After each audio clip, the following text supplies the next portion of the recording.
Hello and welcome. Today, Beyond Shakespeare is reading The Dutch Courtesan by John Marston, who is sort of the bad boy of Jacobean drama, at least briefly.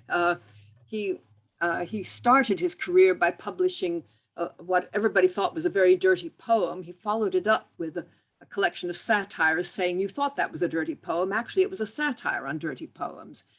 He then switched to drama and wrote some satiric plays. And I get the impression from the prologue to this one that he's feeling a bit apologetic about something, but we'll see that in a moment. Anyway, to start this fascinating play, which according to the sort of introductory bump is about the difference between a courtesan and a wife, between the love of a courtesan and I guess the love of a wife. In case you hadn't already thought about this, we have this wonderful cast.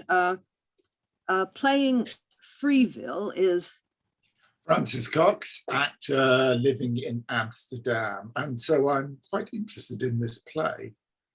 Yeah. The prologue and Tysefew and a character with a rather strange name of Mary Faw is played by.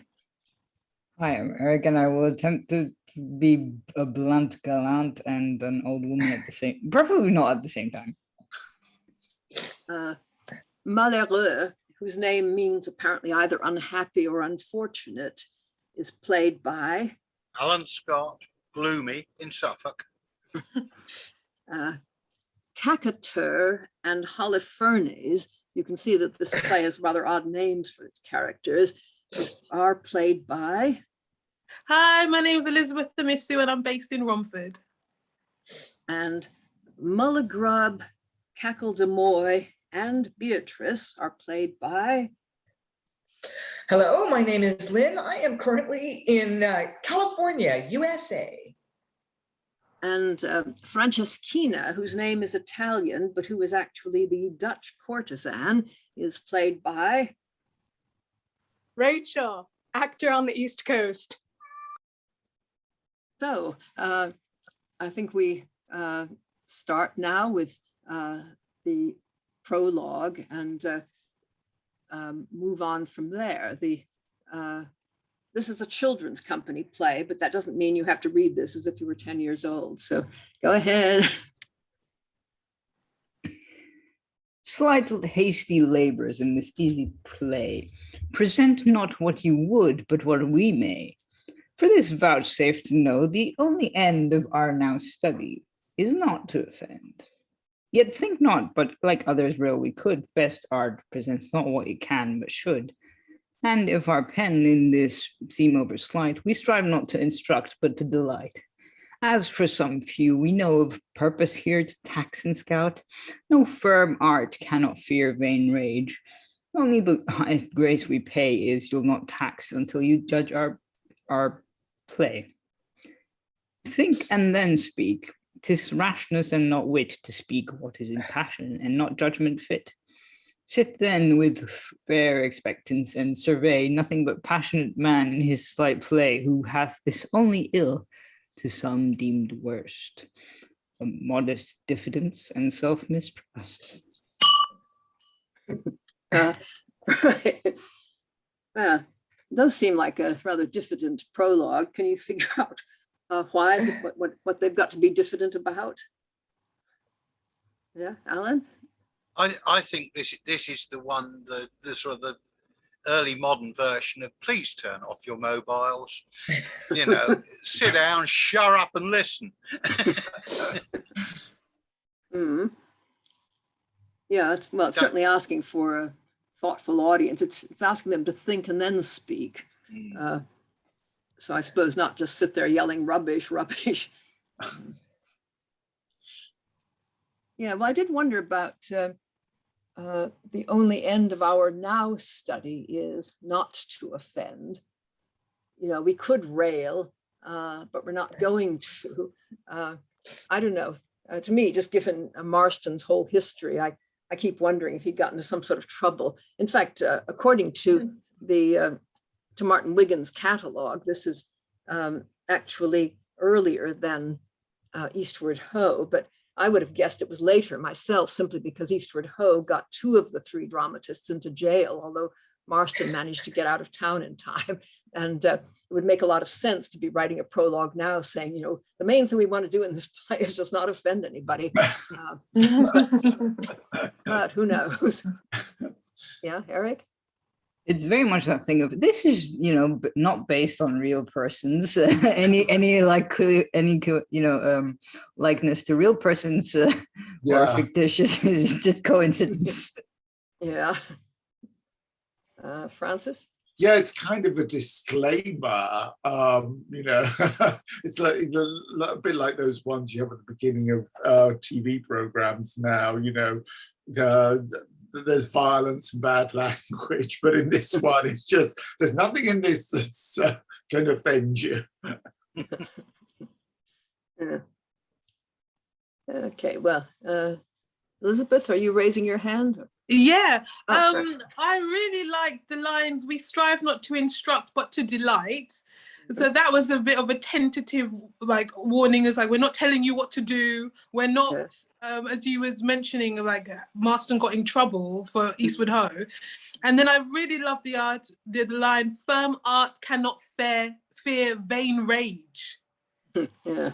And I thought that was that's a nice, like, kind of throwback to the fact that people can become very angry at texts, and that's not the intention with this play. Yeah. So, Eric? Well, also, they would have had censors at the time, wouldn't they? So technically, if it got past the censors, that would have been okay in some, like, capacity. Yeah, that's what's odd, actually. A lot of plays that got into trouble had, in fact, been licensed. Although the thing about Eastward Ho is that it wasn't licensed, and that's part of why there was so much difficulty over it. Okay, well, now we'll find out whether this is a nice, innocuous play that's not going to bother anybody. So, Act 1, Scene 1, enter 3 pages with lights. Also, Mulligrub, Freevill, Malheureux, Tysefew, and Caqueteur. Nay, comfort my good host Shark, my good Mulligrub. Advance thy snout. Do not suffer thy sorrowful nose to drop on thy Spanish leather jerkin, most hardly honest Mulligrub. What, Cocledemoy is running away with... Sorry, what Cocledemoy is running away with a nest of goblets? True, what then? They will be hammered out well enough, I warrant you.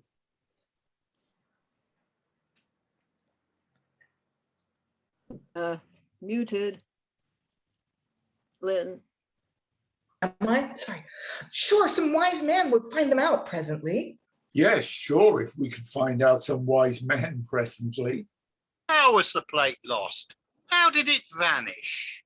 In most sincere prose, thus, that man of much money, some wit, but less honesty, Cocledemoy, comes this night late into mine hostess Mulligrub's tavern here, calls for a room, the house being full. Cocledemoy consorted with his movable chattel, his instrument of fornication, the board, Mrs. Mary 4, are imparlored next the street. Good poultry was their food, blackbird, lark, woodcock, and mine host here comes in, cries, God bless you, and departs. A blind harper enters, craves audience, uncaseth, plays, the draw for female privateness' sake, is nodded out, who knowing that whosoever will hit the mark of profit must, like those that shoot in stone bows, wink with one eye, grows blind to the right side, and departs.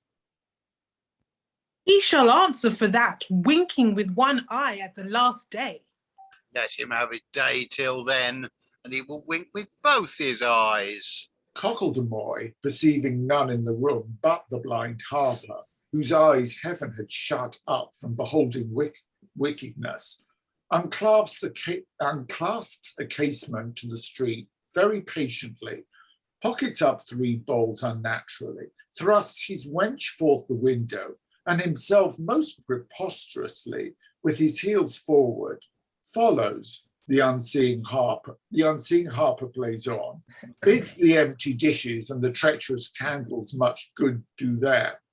The drawer returns, but out, alas, not only the birds, but all the nest of goblets were flown away.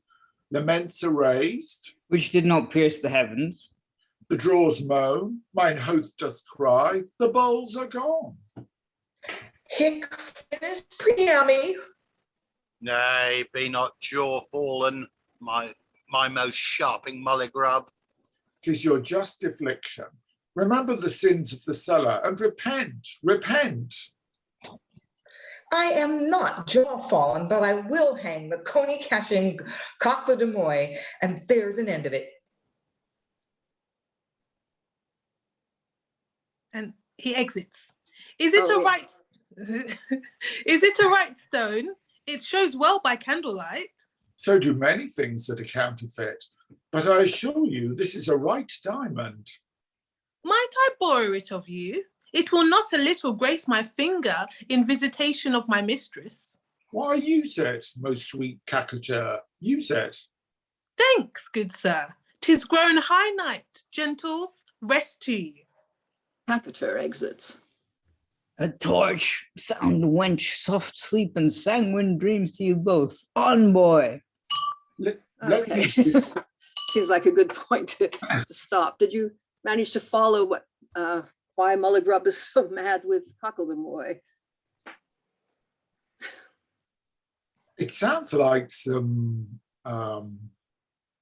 silverware has gone, been stolen. Yeah. Stealing her barware. Mhm. Yeah. Mhm.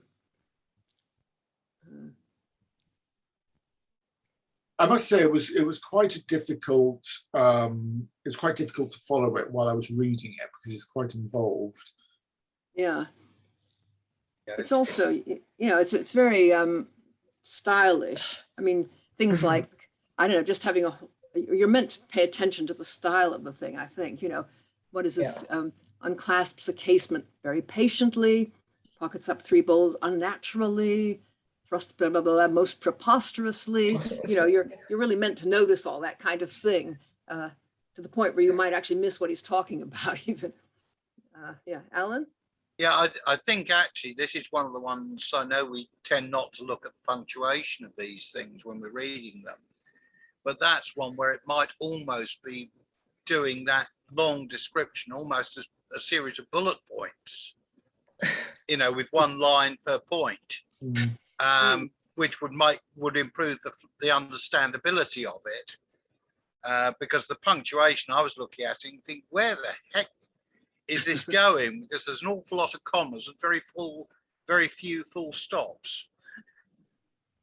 Yeah, your idea of one line for something. I mean, that we don't do that actually in preparing texts for reading, but one could, of course, really break them up quite differently. The trouble is you'd be imposing an interpretation on the reader as well, because obviously there are different ways you could do this. At least I think there are. Eric? Well, also, you kind of wonder why Freevill is telling this story, because it's happening it's something that happened in Mulligrub's tavern, but also Mulligrub goes, I'm not joyful, and so I'm not surprised, but I'm gonna go kill the guy anyway. Well, Francis? Yeah, I think Freevill is telling the story to kind of rid Mulligrub that this thing happened on his watch, as it were. I think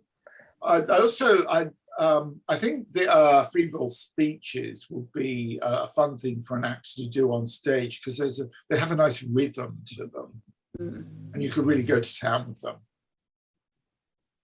Yeah, they're very nice. They're very show-offish kinds of speeches, aren't they? What is his attitude to Mulligrub?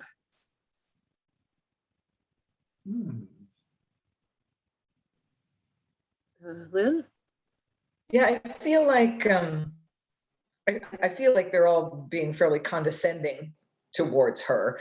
I also It's him, actually. had been, Yeah. no, it's Mistress Mulligrub, Mistress? isn't it? No, Mistress? no, there is Says a mi- Mistress says- Mulligrub later, but this is Mulligrub. Oh, Yeah. okay. Uh, I don't see Mulligrub in the Dramatis Personae, but I think it's odd that Freevill describes Cocledemoy as a man of much money, some wit, less honesty. If Cocledemoy has money, what's he doing stealing barware from this poor tavern keeper? I mean, yeah. what does he need to do that for? Well, that's why he's got much money, because he's really good at this. Aaron? I think actually we've got a scenario we have seen before, which is basically posh boys ribbing the lower orders, you know, and they're only, you know, working class. We can exploit them. If there's something not nailed down, we'll have it. It'll be a bonza jape. Like stealing a policeman's helmet or something. Yeah. Like that. And Yeah. adorning one of the statues with it. You know, it's that sort of laddish behaviour. Yeah, well, you'll see Cocledemoy a bit later, so you can see if that fits him. But yeah, it seems to me, I mean, the first thing that Freevill does is to call Mulligrub my good host shark. I mean, a shark is a crook, essentially, somebody who cheats you. Of course, that's the standard view about tavern keepers. They all overcharge and, add their phone number into the bill and so on.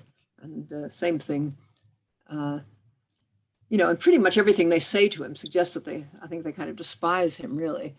So they think it's really funny that he was cheated. They're sort of pretending to be sorry for him some of the time, but it's not really, I think.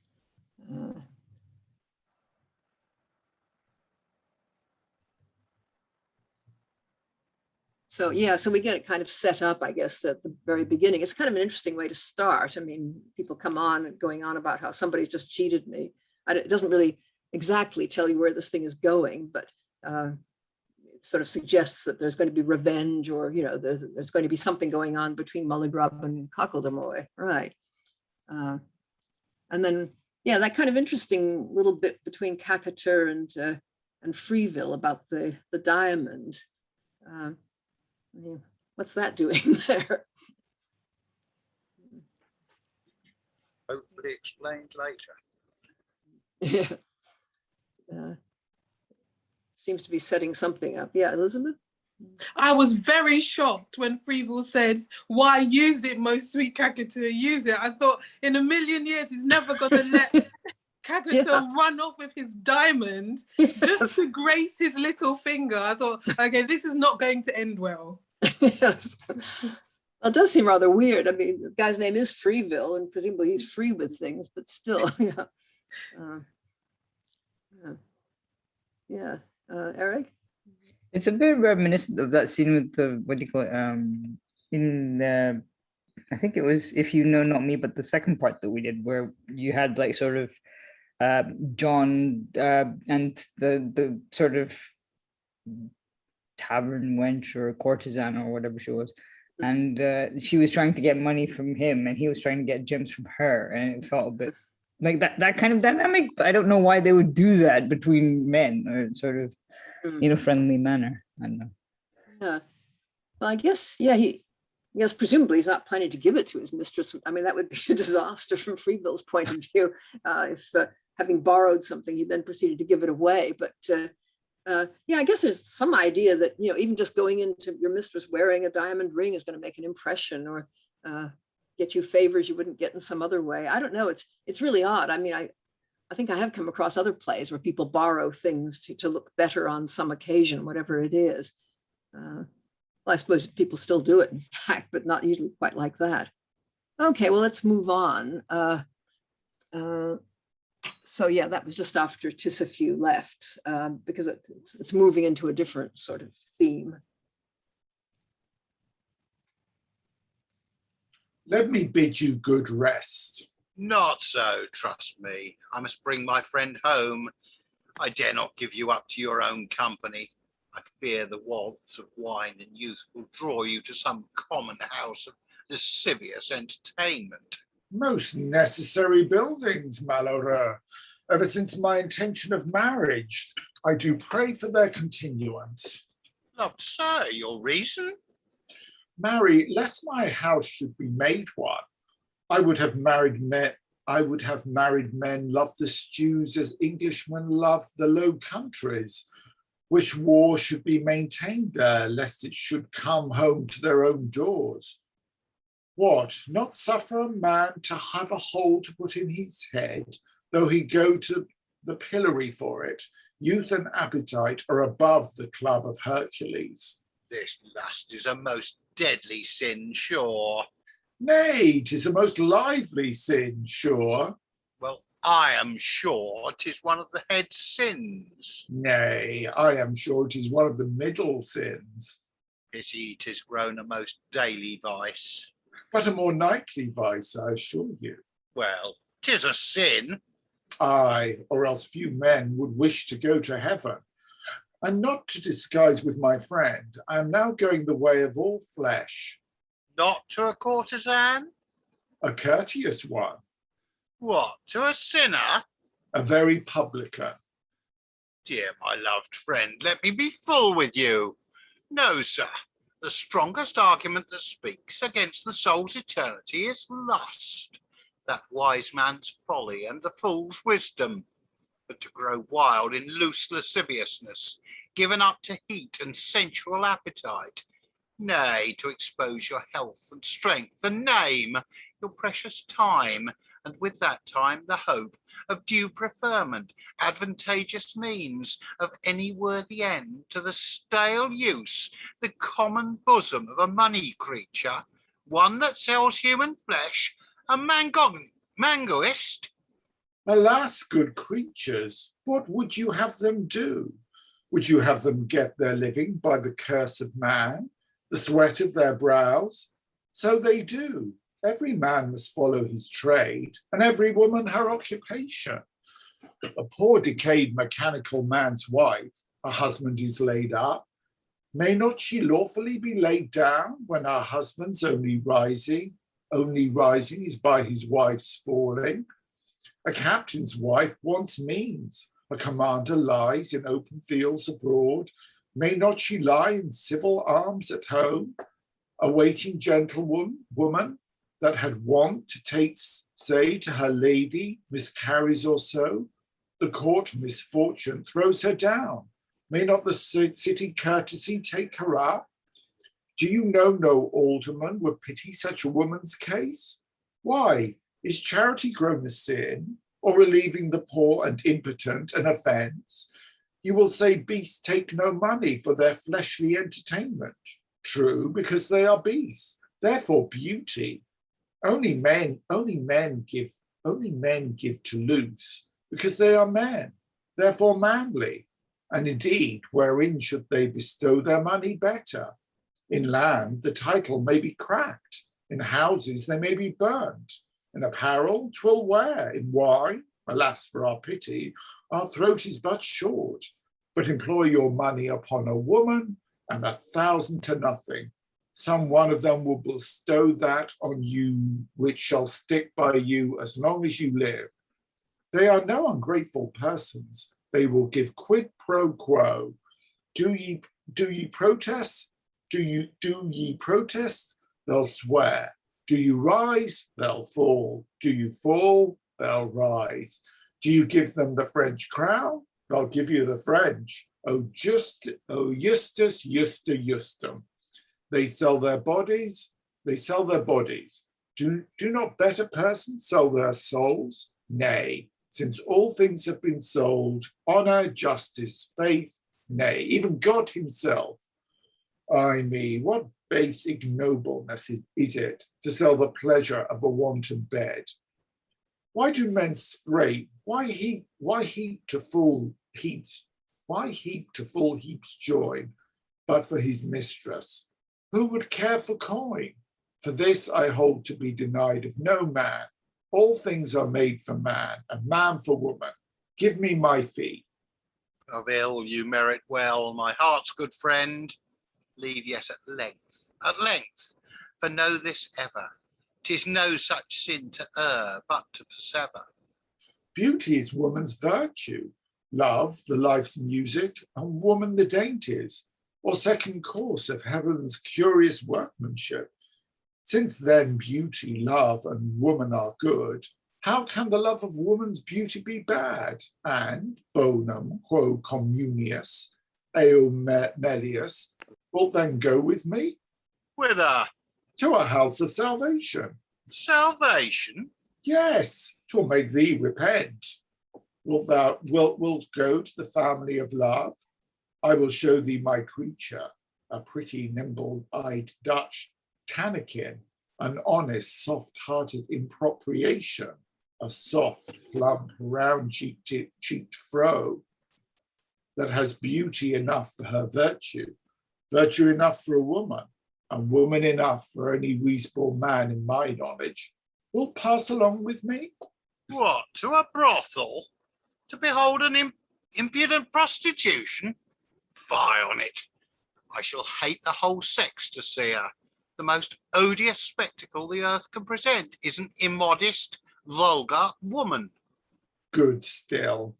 My brain shall keep it. You must go as you love me. Well, I'll go to make her loathe the shame she's in. The sight of vice augments the hate of sin.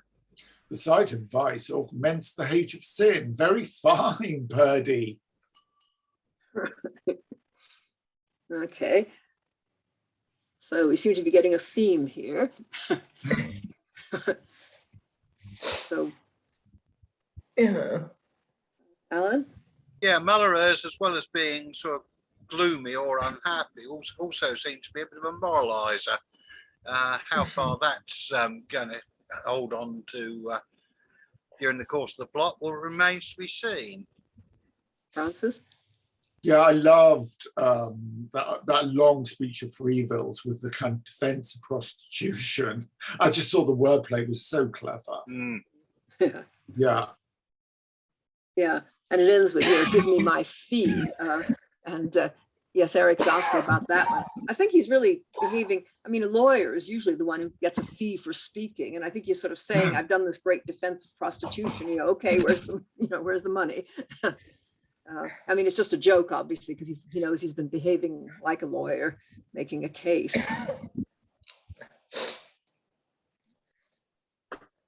And that's sort of, that's an interesting observation, because I mean, this was really a sort of fascinating debate about the place of sex work in society. And but if Freevill is sort of casting himself as an attorney, that implies that his defense of it is not really sincere. He's motivated by money or by something else. And it's also interesting that he and Malheureux are even friends. They seem to have such different moral stances, such different ways of being in the world, but still they're buddies. So that's just really interesting to me, that somehow men can be friends even though they're really different. Francis? Yeah, I would. It'd be interesting to see how that long speech of Freevill's would land with a modern audience today, given the whole. There's a lot of discussion going on these days. I mean, particularly in Amsterdam and America, about the role of sex workers and their own agency in it, and whether it's a good thing or a bad thing. And I keep reading arguments for and against it. So it would just be very interesting to see how that would land with a modern audience. Yeah, well, there is the question of how serious it is. I mean, it seems to me there are one or two rather odd things in it. I think Freevill actually is just rationalizing his own bad behavior. Because I mean, there's one bit. Let's see. You wait. Anything else you spend your money on is probably wasted. But employ your money upon women, and 1,000 to nothing, some one of them will bestow that on you, which will stick by you as long as you live. And what would that be? Do you think? Yes. Venereal disease. Yeah, exactly. Ah. I mean, that's hardly a recommendation. Yeah. But still, what would you have them do? That is a question. Yeah. What would married women whose husbands are disabled somehow? What would you have them do? That's still a question. It's still a question. Yeah, right. Alan, everybody's got their hands up. Yeah, I must admit, one of the things I'm wondering about is that it almost had the feel of a sort of lawyer's moot. That the two guys are both taking positions which may not be their own true beliefs, but you've got to argue this side of the case and put it as well as you can.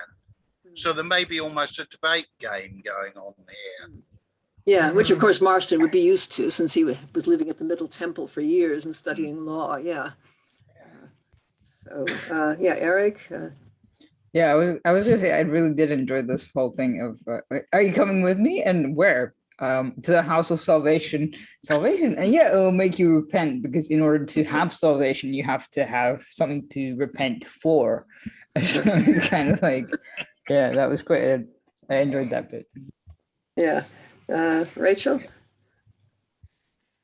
No, it's kind of to what Lynn and Francis were saying. How Lynn said that he's almost like a lawyer. Lawyers get paid, and him being friends with Malheureux, I wonder if this is more a certain sort of sales pitch in a way, that he gets a certain cut of the Dutch courtesans, whatever, and he has a position like a pimp, maybe. Oh, well, no, he's her lover, I hope. I mean, he wouldn't be selling her out. Oh. Yeah. And then I was also going to say how Francis said he's like justifying himself. It's like and Marquis de Sade's one of his things. There's some rant that the character has about God and God and something, and how all this behavior of his is justified. In this speech vaguely reminds me of that. Yeah, Francis? Yeah, I think Lynn made a very good point. Even though there's a lot of self-interest in Freevill's defense of prostitution, he raises some very, very good points there. What is a woman supposed to do? Women of that time had very little agency, couldn't find work, so there were very few avenues left to them if they didn't have gainful employment. Yeah. So the question of how this would land with a modern audience, I think is quite interesting. There are things where people would say, yeah, how true, and then I don't know if they'd get all the jokes. I mean, like so much of Marston's writing, it's so terribly witty. Just about every line has some clever thing in it that you can't deliver it slowly enough for people to take it all in, because it's obviously got to go at a pace. So I think that's one of the main problems with him, probably. But yeah, so I suppose we've got what looks like a sort of basic contrast between the libertine and the Puritan, but then it's, it's kind of more subtle than that. So anyway, it's setting up, obviously, the scene where the two of them are going to see this Dutch vrouw. I don't think he's given her name yet. But first, moving right along, we have Act 1, Scene 2, enter Cocledemoy and Mary Faw. Mary Faw. Come, my worshipful rotten-bellied bawd, my blue-toothed patroness of natural wickedness, give me the goblets. By yea and by nay, Master Cocledemoy, I fear you'll play the knave and restore them. No, by the Lord, aunt, restitution is Catholic, and thou knowest we love. What? Oracles are ceased. Tempest praeteritum. Dost hear, my worshipful glistipipe?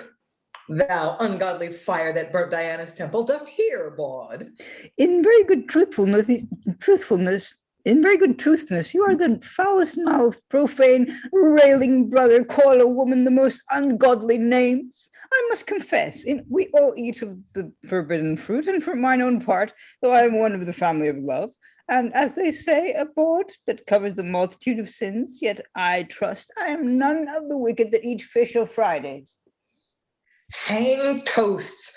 I rail at thee, my worshipful organ bellows that fills the pipes, my fine rattling, phlegmy cough of the lungs, and cold with the pox.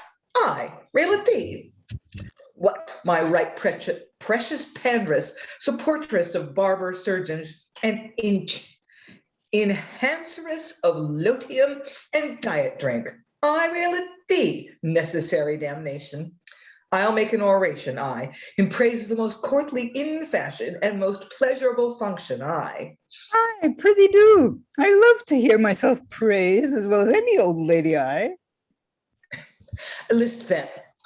A bawd, first for her profession or vocation, is the most worshipful of all the 12 companies, for as the trade is most honorable that sells the best commodities, as the draper is more worshipful than the point maker, the silkman more worshipful than the draper, and the goldsmith more honorable than both.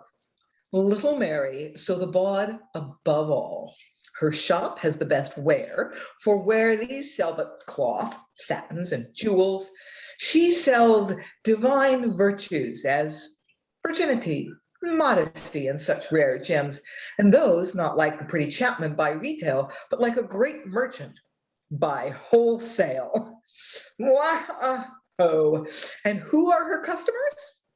Not base corn cutters or sow gelders, but most rare wealthy knights, most rare bountiful lords are her customers. Again, whereas no trade or vocation profiteth, but by the loss and displeasure of another, as the merchant thrives not but by the licentiousness of giddy and settled youth, the lawyer but by the vexation of his client, the physician by the maladies of his patient, only my smooth-gum bawd lives by others' pleasures, and only grows rich by others' rising.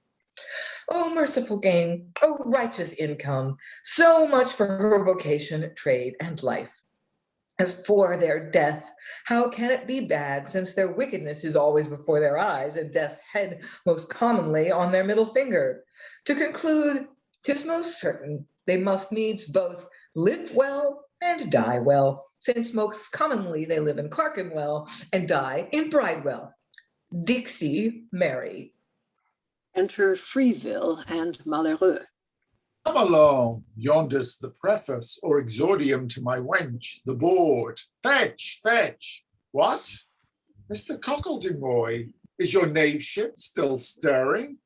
Look to it, Mulligrub lies for you. Enter Cocledemoy, who never actually exited, but anyway. And the more fool he, I can lie for myself, worshipful friend.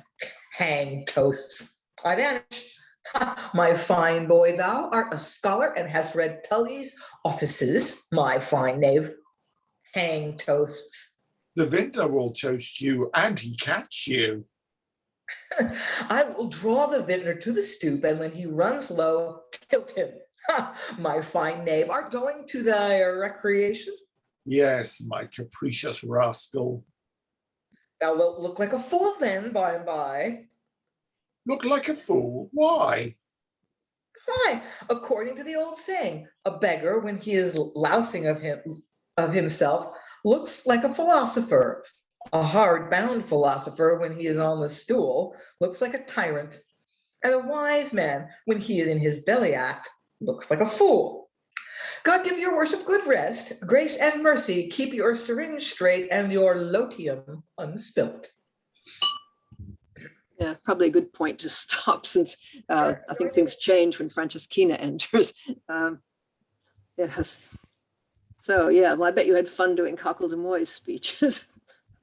No idea what I'm saying. Funny that. Well, I mean, I sort of understand, but I think there's some early modern slang and stuff that I'm not following in some of this. I mean, there's like some stuff that I noticed. So, these tradesmen deal in, material things, but prostitutes deal in virtue. They sell their virtue. They sell their virginities. They're so much better. Yeah. Well, she sells other people's virginities, actually. Yeah. Yeah. They only grow rich by others rising. Yeah, I think we had some rising and falling actually in Freeville's speech as well. They really love that one. Yeah. Yeah. Yes. Rachael. My question is, at this time, what was the legality of prostitution in the UK, in London, and then I guess the countryside suburbs? Yeah, well, it's interesting. I think Helen would probably have a better answer, but there were houses of prostitution. They were well known, and oddly enough, prostitutes were sometimes called Winchester geese because I think the Bishop of Winchester actually owned the land on which there were quite a lot of brothels, so he got the income from them in some weird way. It's really peculiar, the status of prostitution in relation to the church. And I don't know, Alan, do you have more information on this? Yeah, the Bishop of Winchester owed much of Southwark. So not only the bawdy houses, but also the theatres and the bear baiting. All of the profits from the rents on those basically went back to the Bishop of Winchester. As to whether prostitution was actually technically legal at any time in history is always debatable, because it's probably called the oldest profession and will exist whether or not the law takes a view pro or anti. And the usual rule is that if the clients are wealthy enough, then they'll get away with it. And one of the things that used to happen was on Shrove Tuesday, apprentices would go and pull down bawdy houses.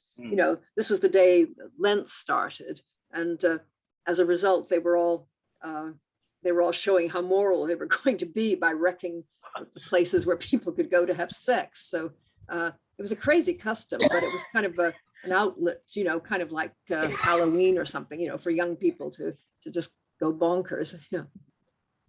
Well.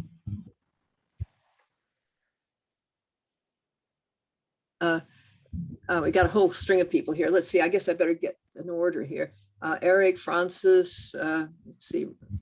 Did Lynn and Rachael want to get in on this too? Yeah. Yeah. Okay. I was just going to say that I enjoyed sort of the description of Mary Faw, sort of my Bluetooth patroness of natural wickedness and all that stuff, and then she kind of gets offended, and it's like, no, I will never, condescend to this kind of behavior, but also kind of I like how her defense is basically, I might be doing bad things, but I don't eat fish on Fridays. I'm not like anti-religious or no, I'm not a Roman Catholic is what that means. Yeah. Yeah. Francis. I think it was Eric, Francis, Lynn, and Rachael. Yeah, okay. Yeah. I'm wondering if prostitution was tolerated rather than legal, because that's the way it was in Amsterdam for a very long time, and also with other issues like pot and assisted suicide. It was with all those things, it was tolerated, and then they actually legalized them. Or criminalize them in some cases. Not here. I think legalizing it is probably for health reasons, isn't it? If it's legalized, then you have access to medical care and. Yeah, exactly. Yeah. All right. Okay, Lynn? Oh yeah, I just wanted to go back to the Apprentice Riots, which evidently were a kind of regular thing. Certain days of the year, there would be these sort of frat boy riots. And, the pretext may have been oh, we're going to vandalize the houses of prostitution because they're wrong. But it was basically, that's somebody whose property we can destroy and they don't have any recourse. You couldn't go around vandalizing legitimate businesses, merchants or whatever, and get away with that. You could get away with assaulting the houses of prostitution because they were, again, technically not allowed to exist. They were just in practice tolerated. Francis? Yeah, if this was a regular occurrence, an annual occurrence, the apprentices smashing up brothels, one would think that the madams and the people running the brothels would have taken measures to limit the damage if they knew it was happening. I mean, I think when you operate a business in such precarious circumstances, and you're savvy, you tend to take precautions, I would have thought. Rachael, did you? Oh, I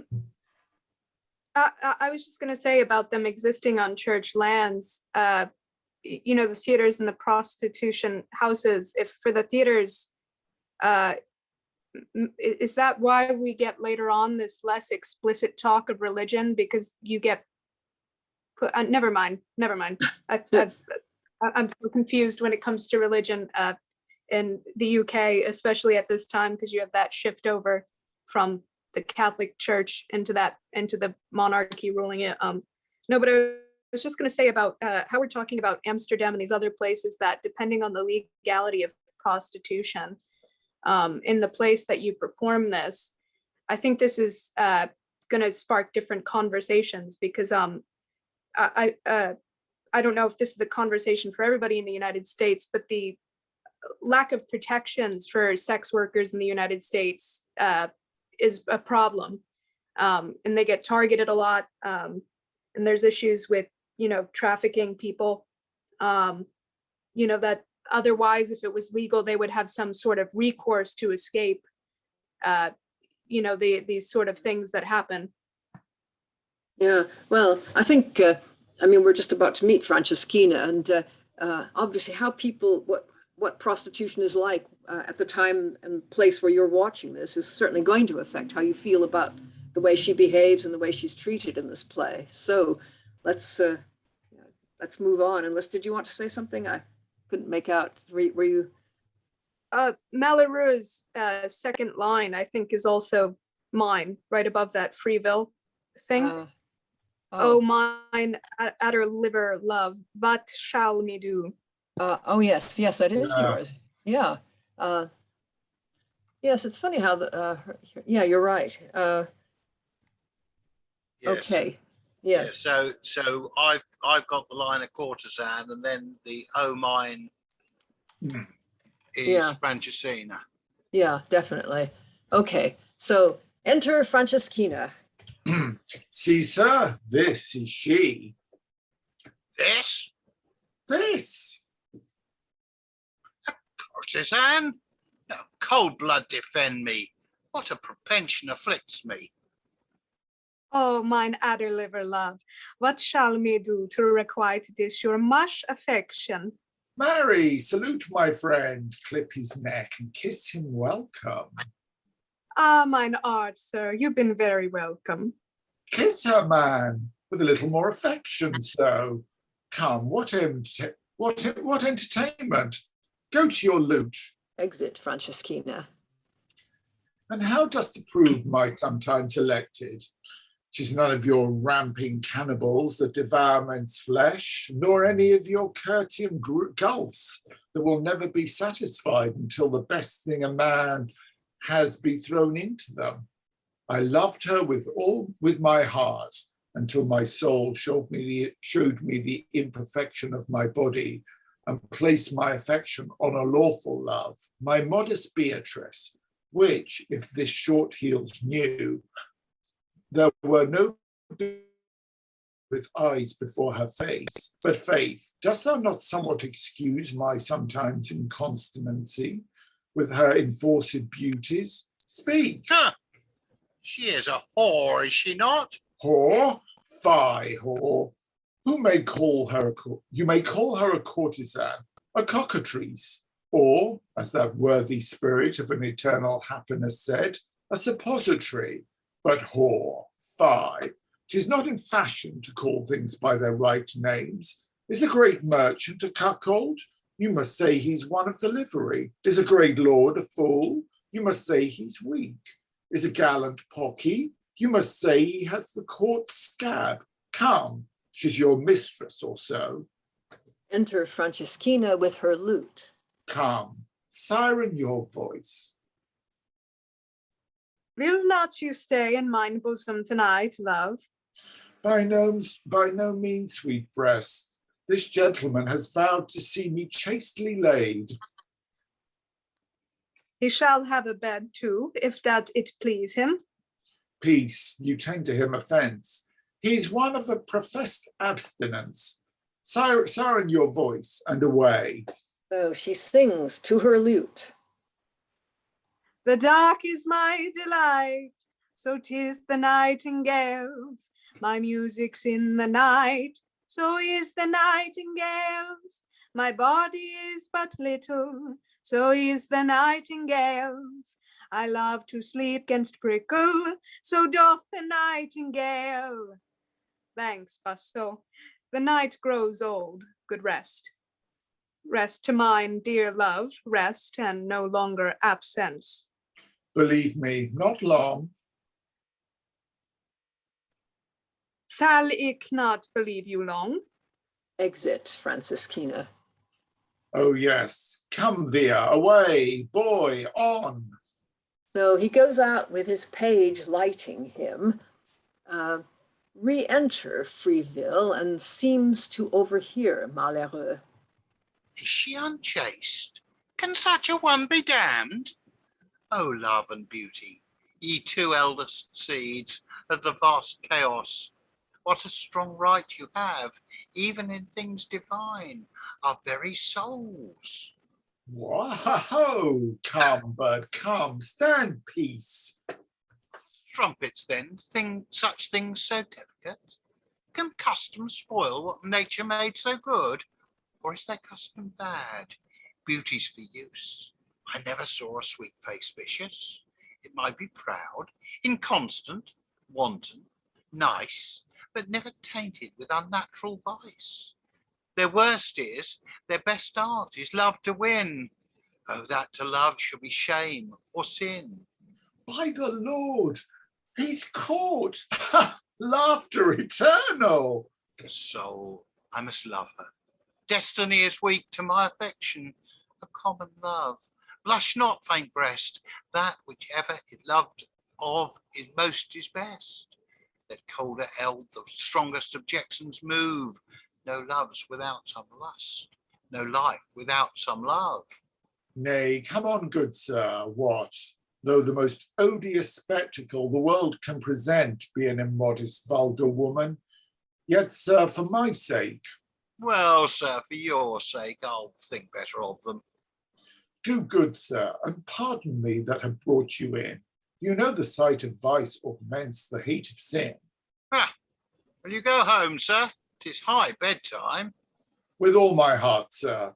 Only do not chide me, I must confess. A wanton lover you have been. Oh, that to love should be or shame or sin. Say ye? Let colder eld the strongest objections move. How's this? No love's without some lust, no life without some love. Go your ways for an apostate. I believe my cast garment must be let out in the scenes for you when all is done. Of all the fools that would all man out thrust, he that gainst nature would seem wise is worst. Right. So, yeah, big change there. Yeah. Yes. Lynn?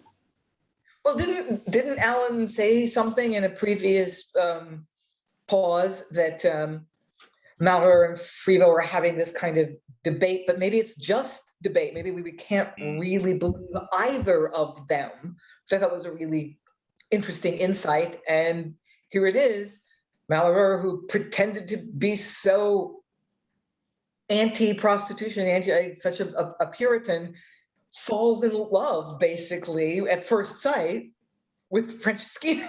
So no one can be believed, and Freevill is twitting him with his own words. Yeah, well, Freeville's delighted. Yeah, Rachael. Maybe this gives us some insight more into that first scene, that how everybody's just said that there's Malheureux, even though he's saying this stuff, maybe when played by an actor, he's giving these signs of a lot of interest,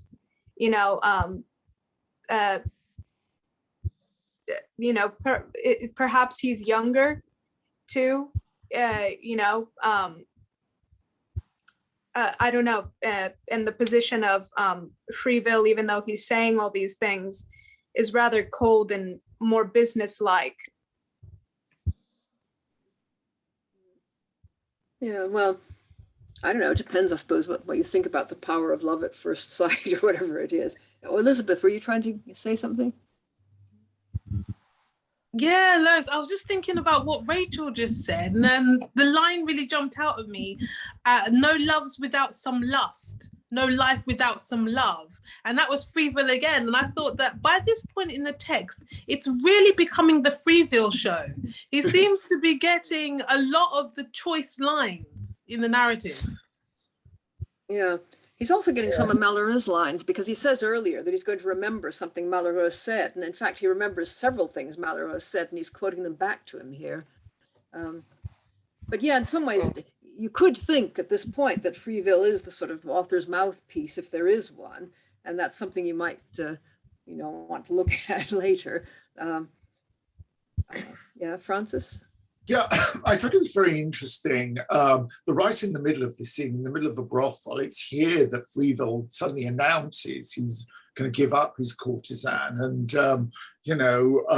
marry a decent woman. Yeah. Yeah. So does that affect your feelings about Freevill? Yeah. He's just a very frivolous, capricious character, I think. He's given this great defense of prostitution and free love and everything, and it's not just that he's going to marry, but he's also going to drop this one completely. Yeah. And we don't yet know whether she is absolutely mad about him. I mean, everything she said has suggested that she adores him, and that's what he thinks, but he's nevertheless going to dump her. So, Eric? Yeah, there's something about the sort of the way he's behaving that is very much like stag party, bachelor party, that kind of thing, before sort of he ties himself to the ball and chain or whatever you want to call it. It feels very much like that sort of, but then also like he's trying to pass on sort of the behavior to someone else. Yeah. Lynn? Yeah, and Freevill does talk about his paramour, about Franceschina in really uncomfortable terms. I believe my cast garment must be let out in the seams for you when all is done. My cast off garment. We're going to have it altered to fit you. So she's his cast off. She's his hand-me-down clothes. Yeah. Yes, no, he does pretty much say you can have her if you want, I'm finished. Yes. Yeah.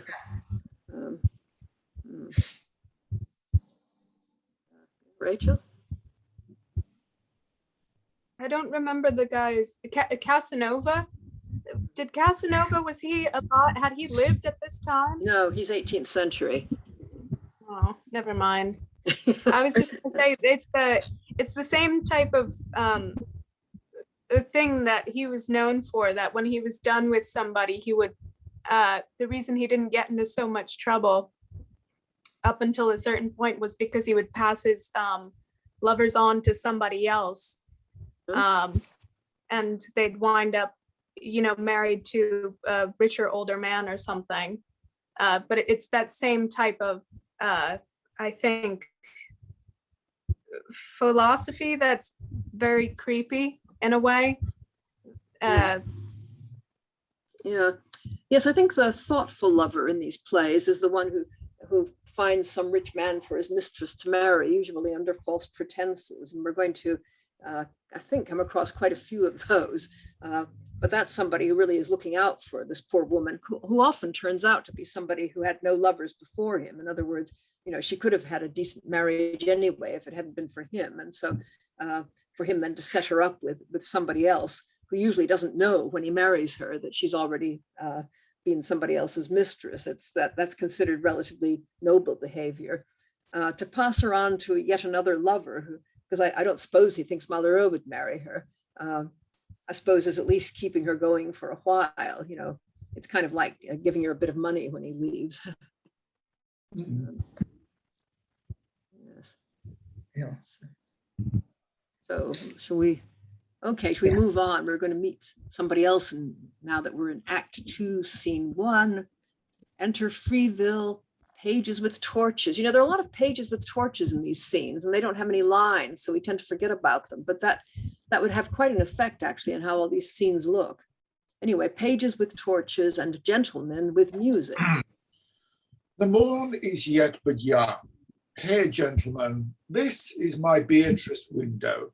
This, the chamber of my betrothed dearest, whose chaste eyes, full of loved sweetness and clear cheerfulness, hath gauged my soul to her enjoyings, shedding away all those weak underbranches of base affections and unfruitful heats. Here bestow your music to my voice. So there's a song which we don't have, and then enter Beatrice above. Always a virtuous name to my chaste love. Loved sir, the honor of your wish return to you. I cannot, with a mistress compliment, forced discourses, or nice art of wit, give entertain to your dear wished presence, but safely thus. What hearty gratefulness, unsullen silence, unaffected modesty, and an unignorant shamefastness can express, receive as your protested due. Faith, my heart, I am your servant. Oh, let not my secure simplicity breed your mislike as one quite void of skill. 'Tis grace enough in us not to be ill. I can some good, and faith, I mean no hurt. Do not then, sweet, wrong sober ignorance. I judge you all of virtue, and your vows should kill all fears that base distrust can move. My soul, what say you? Still you love? Still, my vow is above me, and, like time, irrevocable. I am sworn all yours. No beauty shall untwine our arms. No face in my eyes can or shall seem fair. And would to God, only to me you might seem only fair. Let others disesteem your matchless graces, so might I safer see. Envy I covet not. Far, far be all ostent, vain boasts of beauties, soft joys, and the rest.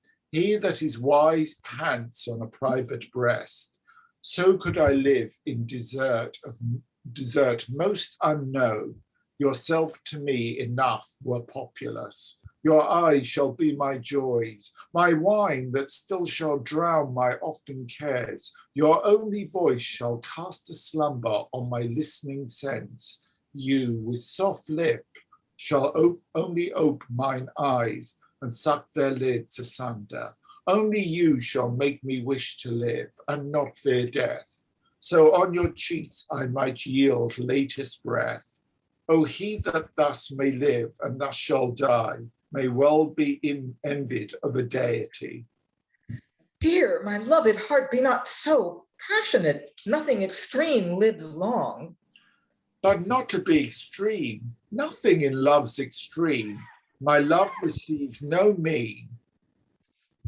I give you faith, and prithee, since, poor soul, I am so easy to believe thee, make it much more pity to deceive me. Wear this slight favor in my remembrance. He throweth down a ring to him. Which, when I part from, hope the best of life ever part from me. I take you and your word, which may ever live your servant. See, day is quite broke up, the best of hours. Good morrow, graceful mistress, our nuptial day holds. With happy constancy, a wished day. Myself, Beatrice goes out. myself and all content rest with you. Enter Malheureux. Studious morn with paler cheek draws on the day's bold light. Hark how the freeborn birds carol their unaffected passions. And we hear nightingales sing. Now sing they sonnets. Thus they cry, we love, O breath of heaven. Thus they, harmless souls, give entertain to mutual effects. They have no boards, no mercenary beds, no polite restraints, no artificial heats, no faint dissemblings, no custom makes them blush, no shame affects their name. O you happy beasts, in whom an inborn heat is not held sin, how far transcend you wretched, wretched men, whom national custom, tyrannous respects of slavish order, fetters, lames his power, calling that sin in us, which in all things else is nature's highest virtue. Misericordiam gaudia crimen habentet.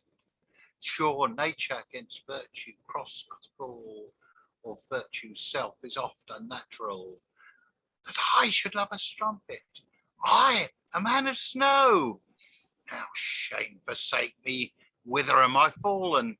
A creature of a public use, my friends love too. To live to be a talk to men, a shame to my professed virtue. O accursed reason, how many eyes hast thou to see thy shame, and yet how blind once to prevent defame? Yeah, I think it's another good place to stop because we go into something rather different, I think. Okay, so how do you feel about Freevill now? He's still a wrong one.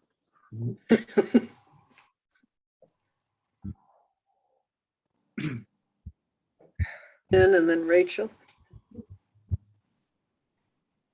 Lynn and then Rachael, I say, yeah. Yeah, I feel a little bad for Beatrice or Beatrice that she seems so earnest and so smitten with him, and so, and she's like such a reasonable person. You know, your extremes are making me uncomfortable because, you know, that like big flames die out quickly. Like a more moderate relationship might be more long lasting. She seems so reasonable, and yet so smitten with him, and he's such a hypocrite.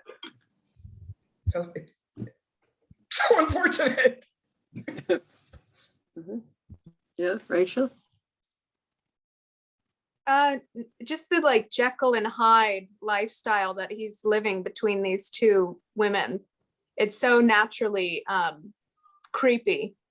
And I don't know, Marston just excels in making these and creating these characters that are so colorfully disgusting to see on stage.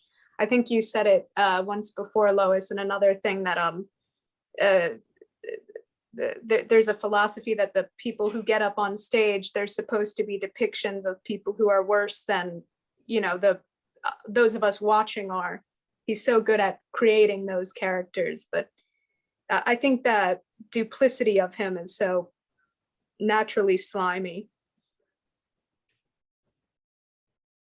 Alan and then Francis. Yeah, I must admit, from what we've seen so far, and I appreciate it's only been one very short sequence of Beatrice, we've got the standard problem of the sort of the young female lead who often comes across, initially at least, as being very saccharine. You know, she's not showing any real sign of character. You know, she's almost doing the swooning maiden bit, which, you know, is a trope that goes on in other drama and other fiction over the centuries. Mm. She has a definite sense of what women are supposed to be like. I mean, her line, "'Tis grace enough in us not to be ill." You know, I don't even need to have any very interesting qualities. As long as I'm not bad, that's all that matters. Gosh, yeah. Francis? Yeah, as appalling as we find Freeville's behavior as a modern audience, I'm assuming this is kind of par for the course for the time, that a young nobleman would have sown his wild oats with a prostitute and loose women. And then once he got it out of his system, once he was getting older, he would have settled down with a nice virginal young woman of good family. Yeah, it could well be. I mean, it'd be interesting to see just how an audience is meant to take this juxtaposition of the way he's talking with Franceschina and then the way he's talking with Beatrice. Yeah. Yeah, Rachael? No, I mean, Beatrice is how Alan said that she's a little saccharine or very saccharine. I think the more that's played up, the more it creates that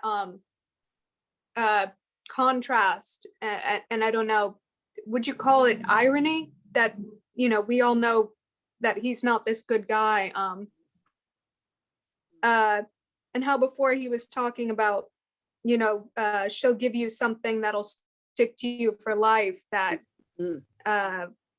knowing that he could give her an STI from the way that he carries himself. And also, you know, this fidelity, I guess, that he expects of her, but is certainly not reciprocated up until this point, and probably won't into the future. Yes, actually, that speech of his, if you look at some of that, I mean, "And would to God only to me you might seem only fair.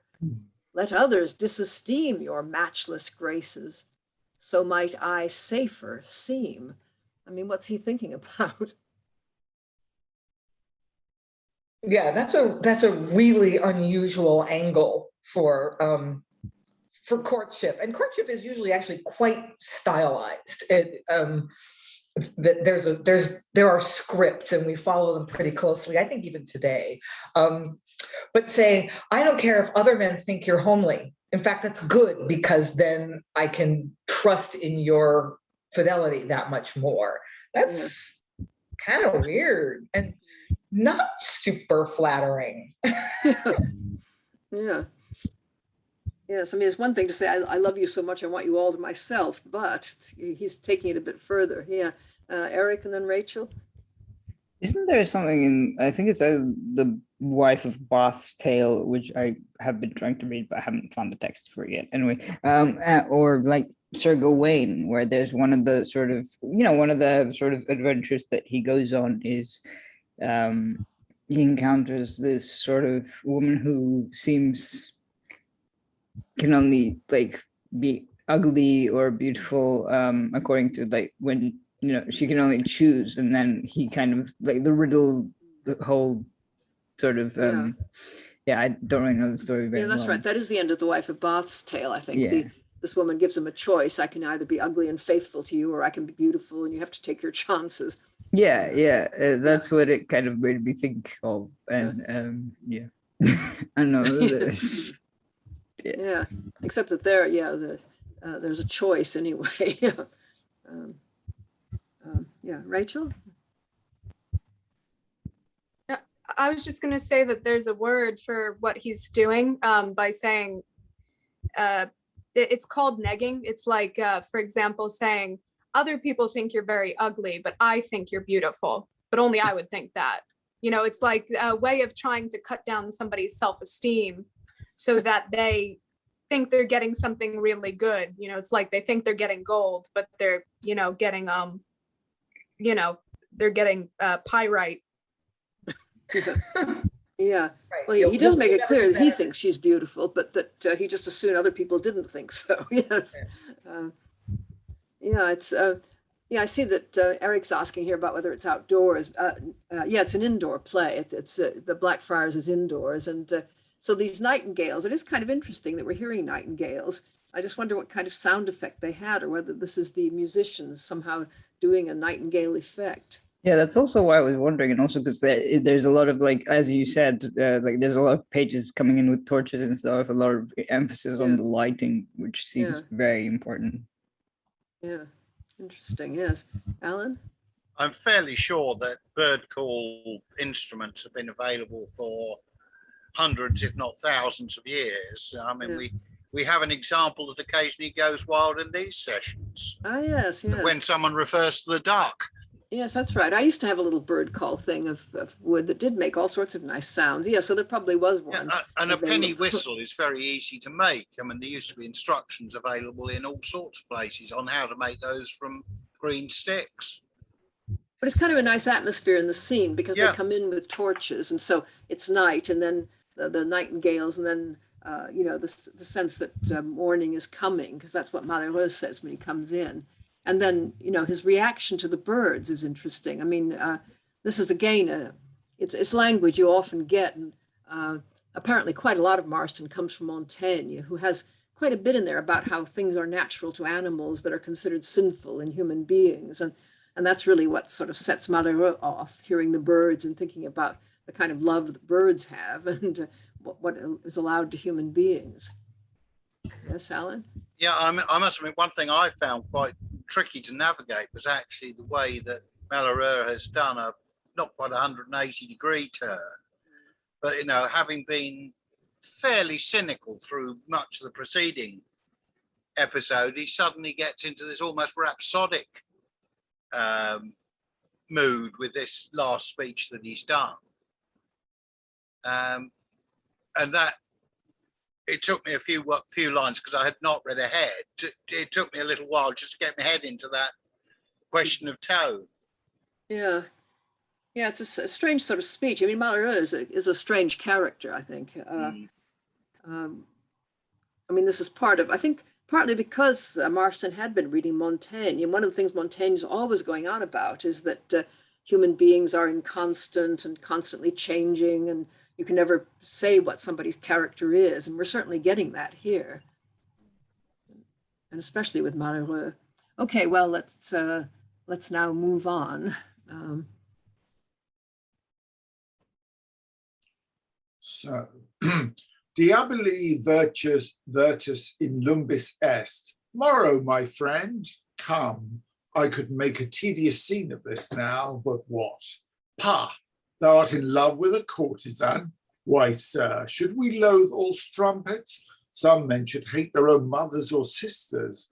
A sin against kind, I can tell you. May it beseem a wise man to be in love? Let wise men alone. 'Twill beseem thee and me well enough. Shall I not offend the vowed band of our friendship? What, to effect that which thy friend effected? By heaven, I resign her freely. The creature and I must grow off. By this time she has assuredly heard of my resolved marriage, and no question swears God's sacrament 10,000 divils. I'll resign, i' faith. I would but embrace her, hear her speak, and at the most but kiss her. O friend, he that could live with the smoke of roast meat might live at a cheap rate. I shall ne'er prove heartily received. A kind of flat, ungracious modesty and insufficient dullness stains my behaviour. No matter, sir. Insufficiency and sottishness are much commendable in a most discommendable action. Now could I swallow thee, thou hadst wont to be so harsh and cold.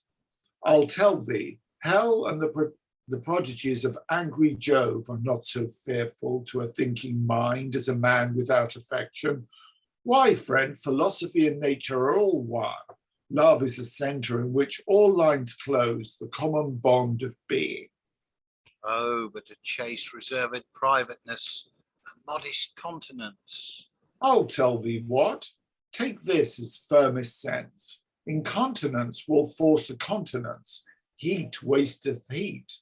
Light defaceth the light. Nothing is spoiled but by his proper might. This is something too weighty for thy floor. But howsoe'er you shade it, the world's eye shines hot and open on it. Lying, malice, envy are held but slidings, errors of rage, when custom and the world cause lust a crime spotted with blackest terrors. Where errors are held crimes, crimes are but errors. Along, sir, to her, she's an arrant strumpet, and a strumpet is a sarpago, venomed gonorrhea man, things actually possessed. He starts to go out and suddenly draws back. Yet, since thou art in love, and again, as good make use of a statue, a body without a soul, a carcass 3 months dead, yet since thou art in love.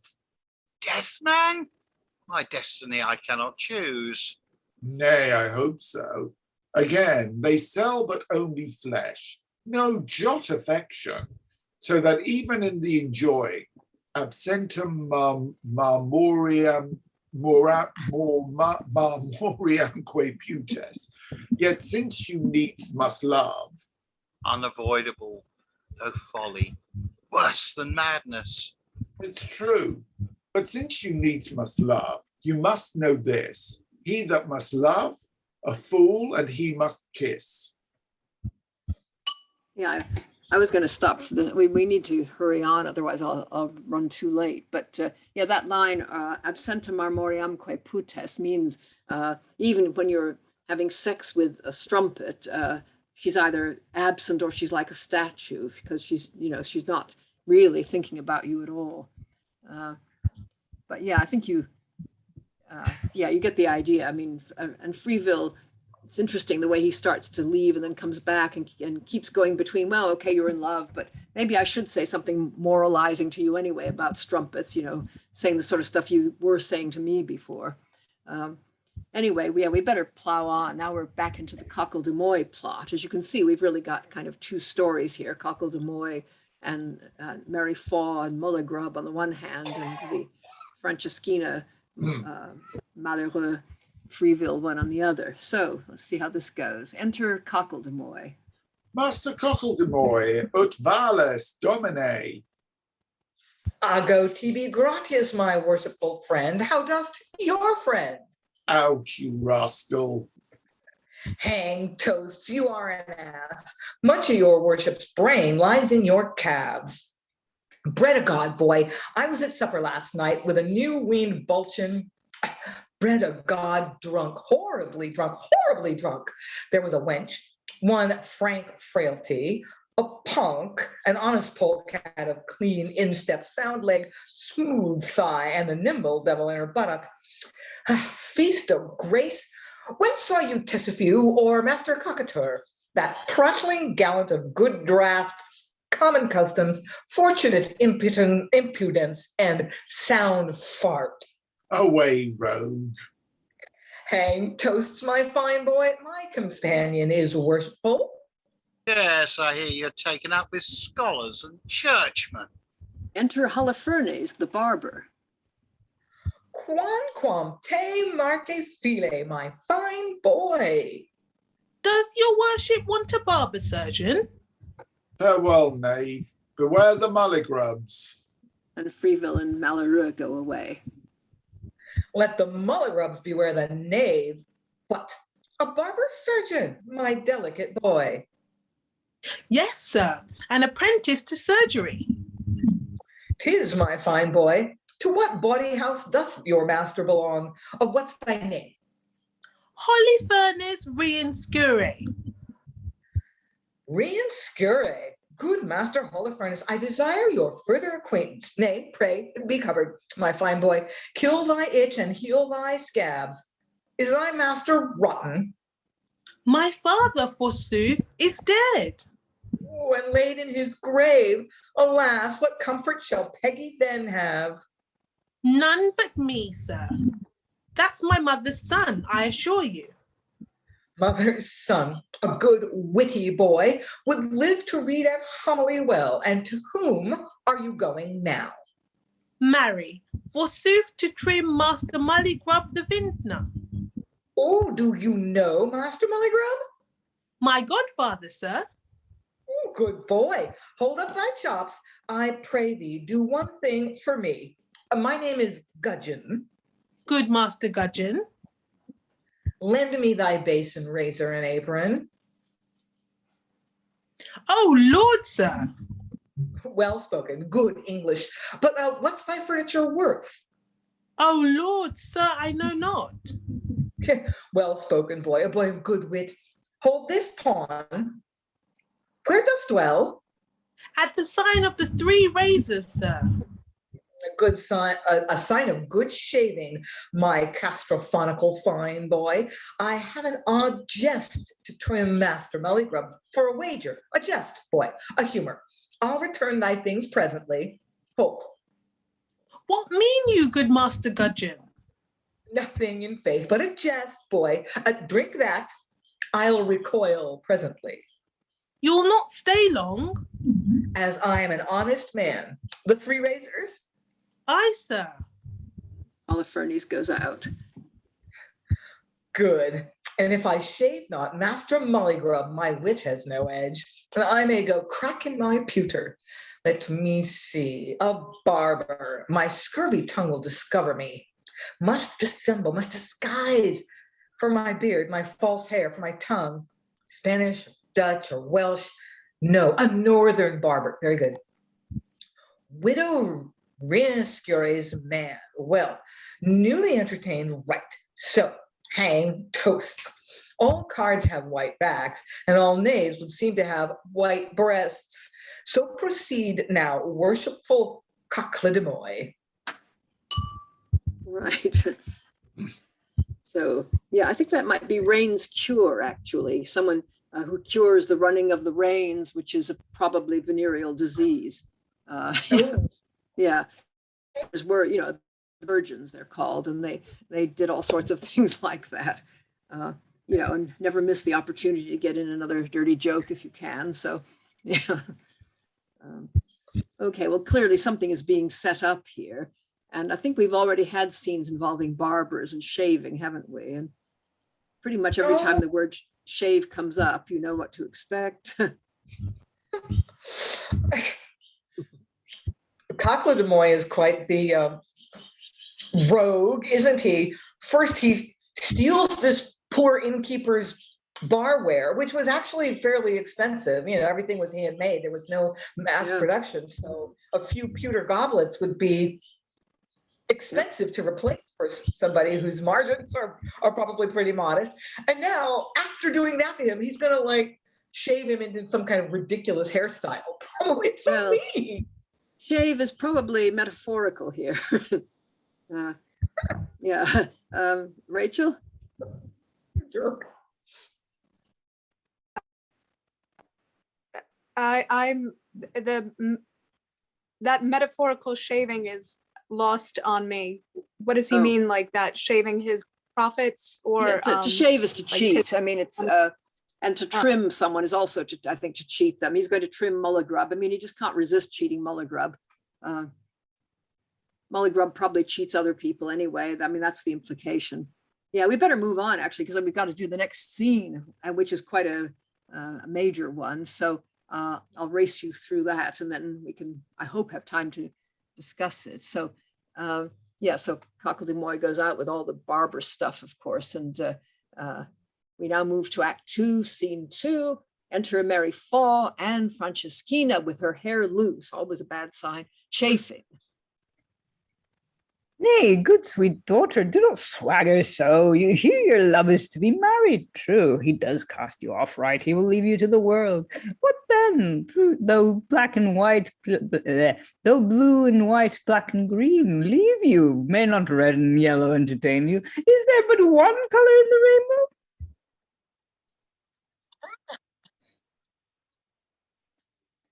Grand Grincombe on your sentences.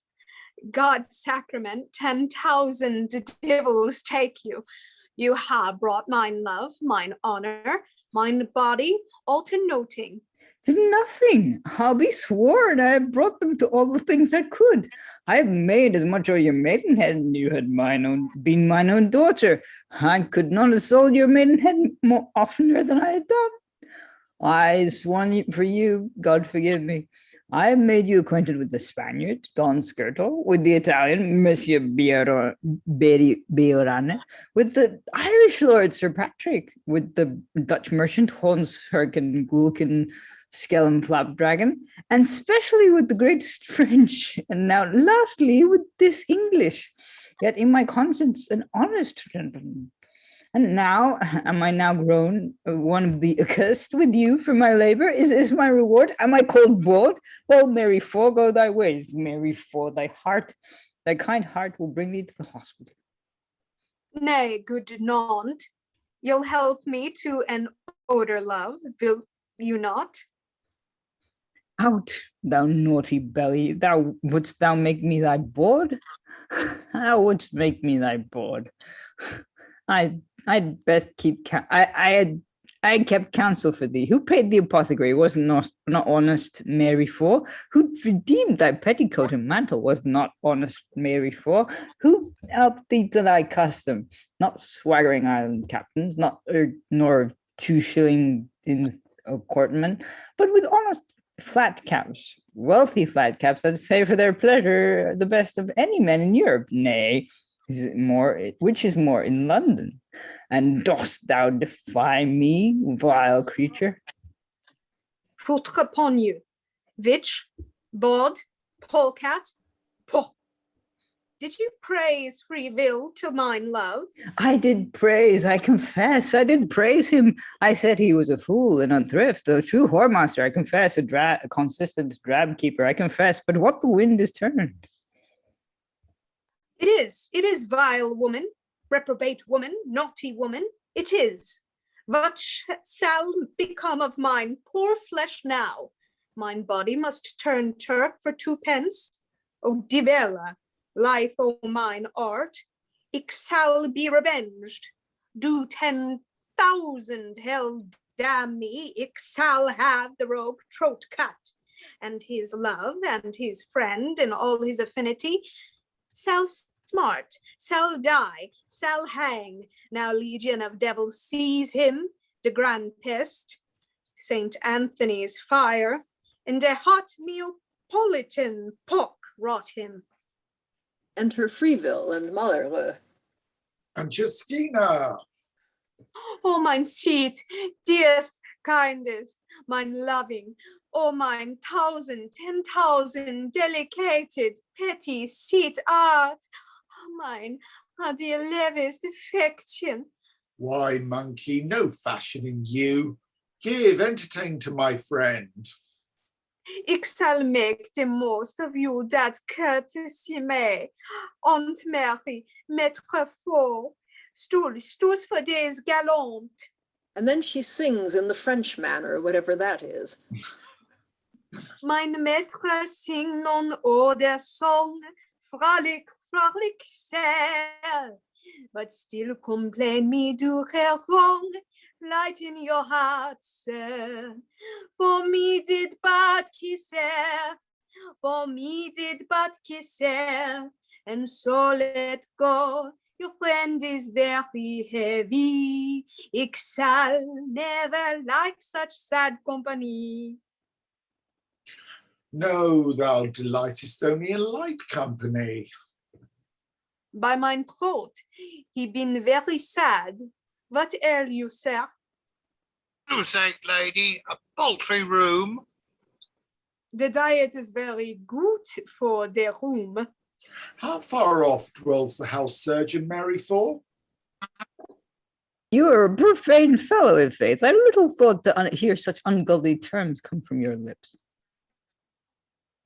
Read now, 'tis but a toy, a very trifle. I care not for the value, Frank, but if faith. If fate, me must needs have it. This is Beatrice ring, or could I get it? Sit, pretty now, as ever you have embraced me with a hearty arm, a warm thought, or a pleasing touch, as ever you will profess to me love, as ever you do wish me life. Give me this ring, this little ring. Prithee, be not uncivilly importunate. Shall not have it. I care not for thee, nor thy jealousy. Shall not hud, i' faith. You do not love me? I hear of Sir Hubert Subboy's daughter, Mistress Beatrice. God's sacrament, it could scratch out her eyes and suck the holes. Go, you're grown-up punk rampant. So get thee gone, ne'er more behold mine eyes, by thee made wretched. Mary, for farewell, farewell, Frank. Shall I not have the ring? No, by the Lord, But Claude, by the Lord. go to your new blues, your unproved sluttery, your modest maître, forsooth. Marry, will I, forsooth. Will you marry, forsooth? Do not turn witch before thy time. With all my heart, sir, you will stay. I am no wit myself. Video me ora probe, but raging lust my fatal strong doth move. The gods themselves cannot be wise and love. Your wishes to you. Freevill leaves. Beauty entirely choice. Why ye prove a man of fashion and neglect the neglected? Can such a rarity be neglected? Can there be measure or sin in loving such a creature? Oh, mine, oh, mean, poor, forsaken heart. I cannot contain. He saw thee not that left thee. If there be wisdom, reason, honour, grace, or any foolish esteemed virtue in giving her possession of such beauty, let me be vicious, so I may be loved. Passion, I am thy slave. Sweet, it shall be my grace that I account thy love my only virtue. Shall I swear I am thy most vowed servant? Mine vowed, go, go, go. I cannot more of love. No, no, no. You've been all unconstant or unfaithful men, tyrants, betrayers, they very enjoying us, losing us, and when you only have made us hateful, you only hate us. Oh, mine forsaken heart. I must not rave. Silence and modesty, two customary virtues. Will you be my mistress? Maîtresse! Will you lie with me? Lie with you? Oh no, you men will outlie any woman, faith. Me no more can love. No matter. Let me enjoy your bed. Oh, vile man, what do you think on me? Do you take me to be a beast, a creature that for sense only will entertain love, and not only for love? Love? Oh, brutish abomination. Why then, I pray thee love, and with thy love enjoy me. Give me reason to affect you. Will you swear you love me? So seriously that I protest no office so dangerous, no deed so unreasonable, no cost so heavy, but I vow to the utmost temptation of my best being to effect it. Shall I? Or can I trust again? A fool. How natural it is for us to be abused. Shall ik be sure that no satiety, no enjoying, not time shall languish your affection? If there be aught in brain, heart, or hand can make you doubtless, I am your vowed servant. Will you do one thing for me? Can I do it? Yes, yes, but ik do not love this same Freevill. Well? Nay, I do hate him. So? By this kiss I hate him. I love to feel such oaths. Swear again. No, no. Did you ever hear of any that loved at the first sight? A thing most proper. Now, faith, I judge it all incredible. Until this hour I saw you. Pretty fair-eyed youth. Would you enjoy me? Rather than my breath, even as my being. Well, had ik not made a vow? What vow? Oh, let me forget it. It makes us both despair. Dear soul, what vow? Good morrow, gentle sir. Endeavor to forget me, as I must be enforced to forget all men. Sweet mind, rest in you. Stay, let not thy desire burst me. Oh, my impatient heat endures no resistance, no protraction. There is no being for me but your sudden enjoying. I do not love Freevill. But what vow? What vow? So long as Freevill lives, I must not love. Then he Must. die. I know there is no such vehemence in your affects. Would I were anything, so he were not. Will you be mine when he is not? Will I? Dear breast, by this most zealous kiss. But I will not persuade you. But if you hate him that I loathe most deadly, yet as you please, I'll persuade nothing. Will you be only mine? Will I? How hard 'tis for true love to dissemble. I am only yours. 'Tis irrevocable as breath. He dies. Your love. My vow, not until he be dead, which that I may be sure not to infringe, this token of his death shall satisfy. He has a ring as dear as the heir to him, his new love's gift, Dutch Courtesan brought to me. I shall assured your professed rest. To kill a man? Oh, done safely. Quarrel suddenly picked with an advantage strike, then bribe, a little coin, all safe, dear soul. But I'll not set you on. Nay, he is gone. The ring. Oh, come, a little more liberal of thy love? Not yet, my vow. Oh, heaven, there's no hell but love's prolongings. Dear, farewell. Farewell.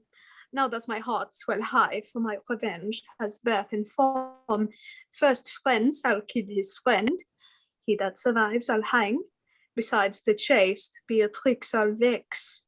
Only the ring that got the world shall know the worst of evils. Woman corrupted is the worst of devils. She goes out. To kill my friend. Oh, 'tis to kill myself. Yet man's but man's excrement. Man breeding man, as he does worms. Or this, to spoil this nothing. Spits. The body of a man is this self-same mould as ox or horse. No murder to kill these. As for that only part which makes us man, murder wants power to touch it. O wit, how vile, how hellish art thou, when thou raisest nature against sacred faith. Think more, to kill a friend, to gain a woman, to lose a virtuous self, for appetite and sensual end, whose very having loseth all appetite and gives satiety. That corporal end, remorse and inward blushings, forcing us to loathe the steam of our own heats, whilst friendship, closed in virtue, being spiritual, taste no such languishings, the moment's pleasure with much repentance. But like rivers flow, and further than they run, they bigger grow. Lord, how was I misgone? How easy 'tis to err, when passion will not give us leave to think. A learned, that is, an honest man, may fear and lust and rage and malice and anything, when he is taken uncollected suddenly. 'Tis sin of cold blood, mischief with waked eyes, that is the damned and the truly vice. Not he that's passionless, but he that passion's wise. My friend shall know it all. Yeah, great conclusion he reaches. Now then, oh dear, we're coming right up to 4 o'clock, which I think, is that the point where we stop recording? Or do It's when we go to final thoughts. Oh, okay. So we can actually go past 4. Okay, right. Okay, well, yeah, I think perhaps we'll go straight into final thoughts. I mean, that's quite a scene there. Yeah. Okay, Rachael? No, I was just gonna say that for final thoughts for me, it's just he does an excellent job again, Marston, of creating these creating such interesting characters, these very individual characters. And I wonder if in production you could play with the accent work as being perhaps put on even in character, like to attract this clientele by making them think that she's foreign, or has some sort of other, give her an attraction for people. The what do you call it, courtesan house that she lives in, that's how they market her. Yeah, well, her language is peculiar. I mean, it does go between very foreign and totally English. Yeah, Francis? Yeah, I'm a bit puzzled by Franceschina's anger at Freevill's defection, because according to Mary Ford, she's had all these previous lovers, and I'm wondering, presumably those previous lovers moved on and got married or moved on to other women. So why is she so upset that Freevill's moved on? Did she behave this way when each of her previous lovers discarded her, or is she getting old and wants to marry and settle down and secure her future? So yeah, I was just wondering about that. Alan? I must admit, I think there's probably two features. One that she's upset at losing a nice steady earner, and also is probably trying to play reluctant to a certain extent to try and up the market rate a bit. But that may be being incredibly cynical. Lynn? I wonder if we can believe Mary, or if she's just being unkind to Franceschina, and that maybe Franceschina has not had lovers previously. I think that's one way you could play it, that Mary is just making that shit up. It's not true at all. And I do think it's sort of human to, because the heart wants what it wants, is like that she's had basically professional relationships with other men, but she kind of fell for Freevill. Because love is capricious, and she really did, of all the men she's been with, assuming that that's how you want to interpret it, that she has been professional for some time. For some reason, he's the one she hoped would stick with her and take care of her as she ages out of her profession, that she just fell for him. So, I mean, I think you could play it either way, that Mary is lying, or that somehow he just charmed her and made her believe that there was something between them, and now she's just furious. Yeah. I think it's tricky. I mean, and of course, as the play goes on, you get a different sense of what Franceschina is up to. But yeah, I think it is sort of inconsistent, isn't it? Anybody else views on that? Eric? Yeah, it's a weird one. It's kind of very sort of, well, just getting to read all that was so much fun. Yeah, I got you. It's like sort of, I don't know, well, as she said, oh yeah, I've treated you like my own daughter, and I got you this, I got you that, but you didn't like that, and you ungrateful child, and that kind of thing.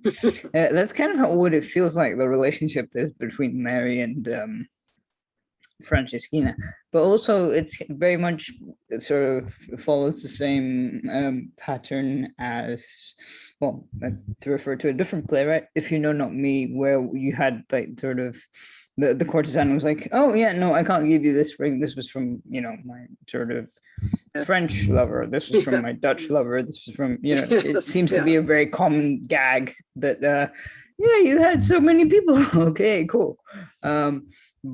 But also, I don't know, it could just be that, he got under her skin because they deserve each other kind of thing. I don't know.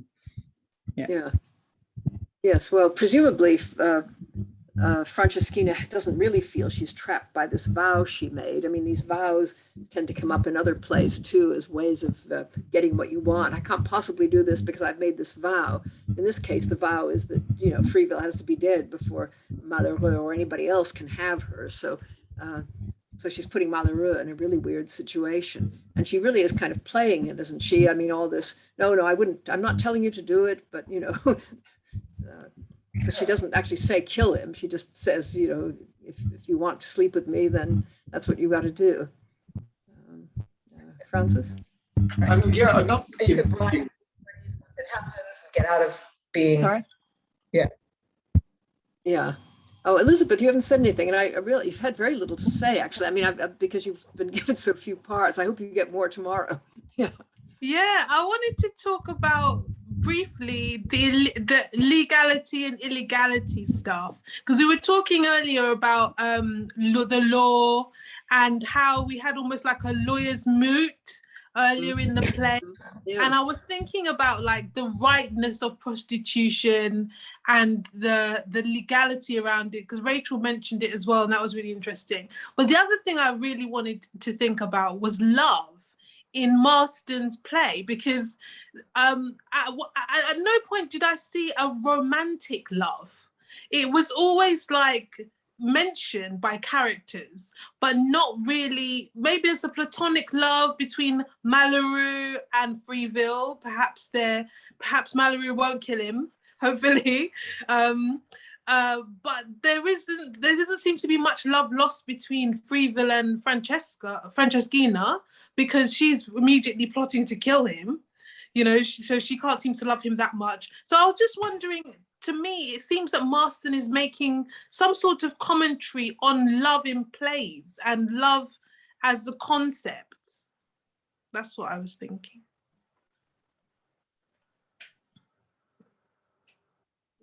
Francis? Yeah, I wanted to say something about Malheureux at this point, because I think it's very interesting. Right at the end of that scene, he's reached the depths of his corruption almost, because he's gone from being this, saintly figure who's like, me go into a brothel, me meet with a prostitute, and here he is now. Committed to committing murder, and not just anybody, but his best friend. So I just find that a very interesting arc. But as Elizabeth says, whether or not it goes through with it is a whole other matter. Well, I mean, the very last lines of the scene, my friend shall know it all. The whole speech is love versus friendship, and friendship wins finally. Lynn? Yeah, he does seem to make that turn at the end. The syntax is hard to parse. But when he said, not he that's passionless, but he above passion is wise. So the wise man isn't one that doesn't have powerful feelings. The wise man is the one that is able to rise above them. I'm going to tell my friend this whole story. It's a very quick turn at the end, and I wasn't really looking for it from Malheureux, because he seemed to be a bit of a hypocrite. But that's such an interesting moment that, he gets manipulated into making this promise to do this horrible thing. But then at the very end, he's like, no, I am going to master my passion and do the right thing. So, up to this point, the love that's meaningful, like Elizabeth was talking about, is this homosocial bond, is the platonic friendship between Malheureux and Freevill is winning out at the moment. So that's quite interesting. Alan? No, I must admit, having sort of read Malheureux and tried to make sense of his screeching U-turns on several occasions, where his total mood and feel changes, is not easy on a cold read. I think it's one of those ones that if one had studied the text ahead of time, you might be able to get both of them to be equally credible. I must admit, I found the earlier sort of cynicism and slightly puritanical approach, easier to handle than the sort of the slightly lovey-dovey romantic bits. But the other thought I had was I was trying to work out what the scene between Act 1, Scene 2, the scene between Cocledemoy and Mary 4 reminded me of. And it suddenly struck me, it reminds me very much of the Thénardiers in the Glums, the innkeeper and his wife in Les Mis. Yeah. And I mean, there's some absolutely beautiful stuff in there which would keep the groundlings very heavily amused, because the opportunities for gesture to add to the well, you could possibly call some of them double entendre, but there's not that much double about them in many cases. There's some fairly good stuff for keeping the groundlings guffawing away, I think. Yeah. In that bit. Yeah, I think that the general feeling is that this is good theatrical stuff, isn't it? I mean, I'm not sure that there's anything much one would want to cut. I mean, obviously, as usual in this kind of play, everybody says too much, but then, it's actually good stuff. It's a question of whether you can actually deliver it, and whether it's easier for the audience to take in if there's simply less of everything. Yeah, Eric? Yeah, it's interesting because I was just listening, like when I saw like the end of that like long scene, Act 2, Scene 2, I was like, this is going to take forever. But it actually like ticked along quite nicely. Like it sort of just bounced along maybe it's just also the way it was written and the way it was read, obviously, but kind of it is very, very fast. Yeah, it's good stuff. And on that, we probably should go out. Not he that's passionless, but he above passions wise. Right. So,